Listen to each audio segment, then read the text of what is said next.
শিক্ষার্থীরা দেওয়া আছে হচ্ছে অনুশীলনী 1.1-এর 4 নম্বর অঙ্ক করব আমরা। নিচের সংখ্যাগুলোকে কোন ক্ষুদ্রতম সংখ্যা দ্বারা ভাগ করলে ভাগফল একটি পূর্ণবর্গ সংখ্যা হবে। তো দেখেন এখানে 972 আছে, তার মানে আমরা 972-এর বা মৌলিক গুণনীয়কগুলো বের করে তারপরে করব। তাহলে মৌলিক গুণনীয়কগুলো 972-এ কীভাবে বের করব? 2 দ্বারা প্রথমে ভাগ যাবে, তাহলে 4 8 6, তারপর হচ্ছে আবার 2 দ্বারা ভাগ করলে কত হয়? 2 4 3। এরপরে আমরা আবার এবারে হচ্ছে যেহেতু এখানে 3 আছে, জোড় সংখ্যা না, তার মানে 2 দ্বারা ভাগ যাবে না, তো 3 দিয়ে ট্রাই করলাম, দেখি 3 দ্বারা ভাগ যাচ্ছে, তার মানে হচ্ছে এখানে 81 হবে। তারপর হচ্ছে আবার 3 দ্বারা যদি এটাকে ভাগ করি, 3 দ্বারা 81-র মধ্যে ভাগ যায়, তার মানে হচ্ছে 27। তারপরে আবার 3 দ্বারা ভাগ করলে হয় হচ্ছে 9, তারপর আবার 3 দ্বারা ভাগ করব, তো শেষ পর্যন্ত এটা হইল। এখন আমরা লিখব যে 972-এর মৌলিক গুণনীয়কগুলো বিশ্লেষণ করে পাই। তার মানে 972 সমান এগুলোকে গুণ করে দিবেন।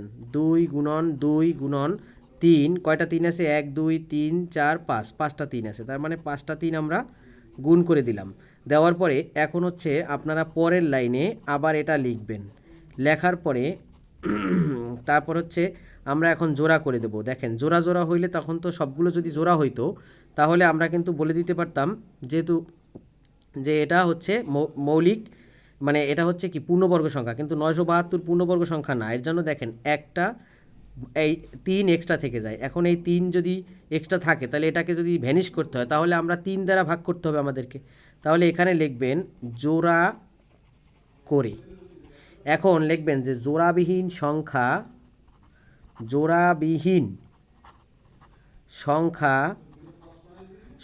3।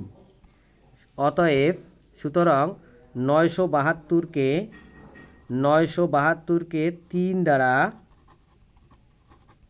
ভাগ করলে, কারণ 3 দ্বারা ভাগ করলে এই 3 যে এক্সট্রা 3 থাকলো এটা চলে যাবে, চলে গেলে দেখেন সবগুলো জোড়া হয়ে যাবে। এই একটা জোড়া, 3-এর জোড়া, একটা জোড়া, তার মানে আমরা তখন কিন্তু এটা এইটুকু করে যে গুণ করে যেটা সংখ্যাটা পাবো সেই সংখ্যাটা কিন্তু পূর্ণবর্গ সংখ্যা। তার মানে এই 3টে এক্সট্রা থেকে যাচ্ছে। এই 3টাকে আমরা ভ্যানিশ করার জন্য, যেমন এই আগের বারে গুণ অঙ্কের ক্ষেত্রে এই 3-এর সাথে আরেকটা 3 গুণ করে জোড়া করছি, আর এবারে হচ্ছে ভাগ করব। আগেরটার মতোই সেম, কিন্তু যেটা এক্সট্রা থাকবে সেটাকে আর গুণ করে আরেকটা নতুন করে নিয়ে আসবো না, সেটা ভাগ করে ভ্যানিশ করে দেব। তাহলে 972কে 3 দ্বারা ভাগ করলে ভাগফল একটি পূর্ণবর্গ সংখ্যা হবে। ভাগফল একটি পূর্ণবর্গ সংখ্যা হবে।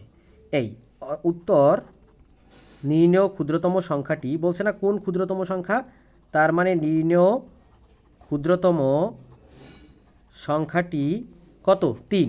তাহলে নির্ণেয় ক্ষুদ্রতম সংখ্যাটি কত হলো? 3 হলো।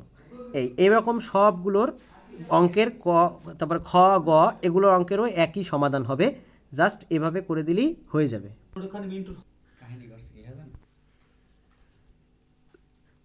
তো এখানে হচ্ছে 4056। তো এই দেখেন এভাবে করে রাখছি, এখানে আমি একটু আগেই করেছি কারণ আগেরটা নিয়ম মতো সেম।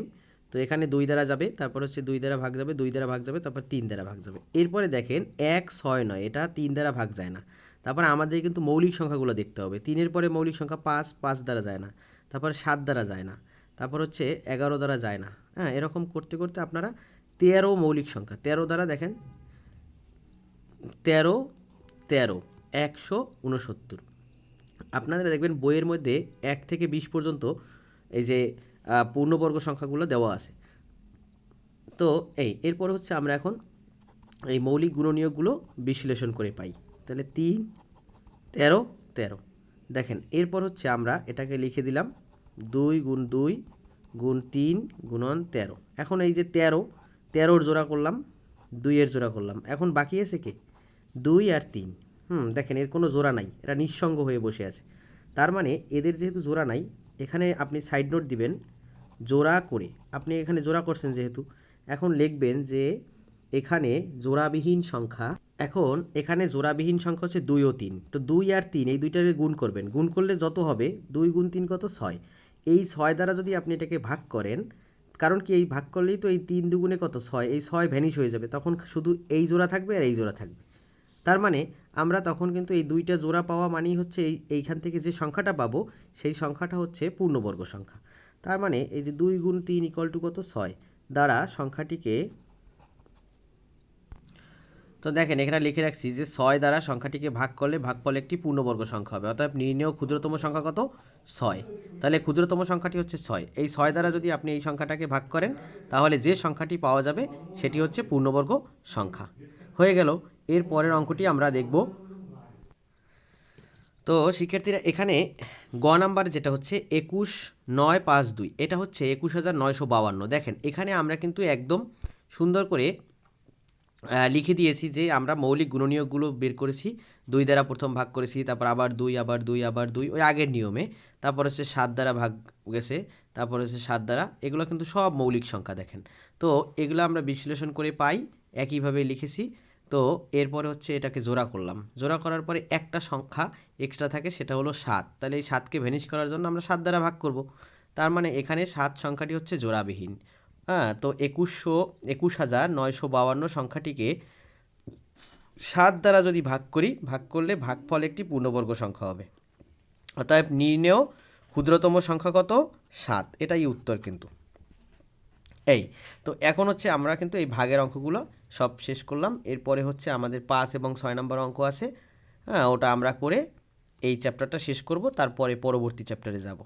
আশা করি ভিডিওগুলো ভালো লাগলে আপনারা অবশ্যই চ্যানেলটিকে সাবস্ক্রাইব করে পাশে থাকবেন, এবং হচ্ছে আপনারা নতুন নতুন অনেক চ্যাপ্টারগুলো পড়তে পারবেন এবং শিখতে পারবেন। ধন্যবাদ।